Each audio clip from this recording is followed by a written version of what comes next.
Nasıl yarsın anlamadım, bir çıkar yol bulamadım, elinden kurtulamadım ya. Kendim ettim, kendim buldum, aşkına kul köle oldum. Bitsin artık, çok yoruldum ya.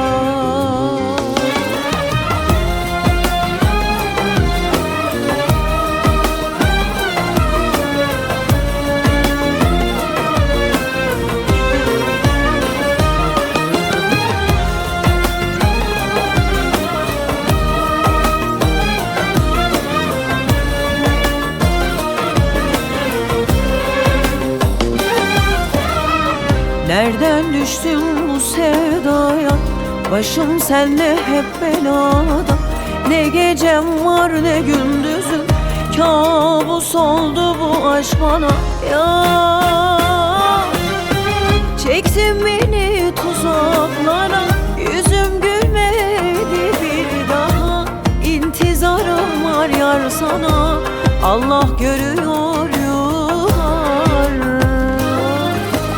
Sen var ya sen, var ya sen, var ya sen, beni bırakıp yerle yeksan eden, ateşe düşürüp uzaktan seyreden. Nasıl yarsın anlamadım, bir çıkar yol bulamadım, elinden kurtulamadım ya.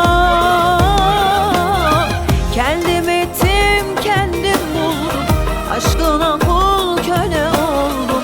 Bitsin artık, çok yoruldum ya.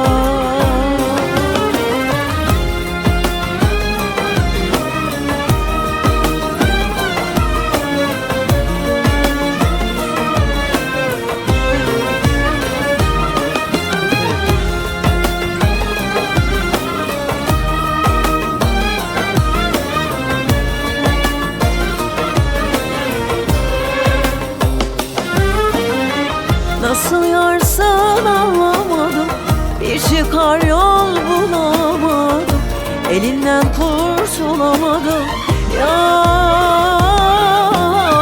Kendim ettim, kendim buldum, aşkına kul köle oldum. Bitsin artık, çok yoruldum ya. Sen var ya sen, var ya sen, var ya sen, beni bırakıp yerle yeksan eden, ateşe düşürüp uzaktan seyreden.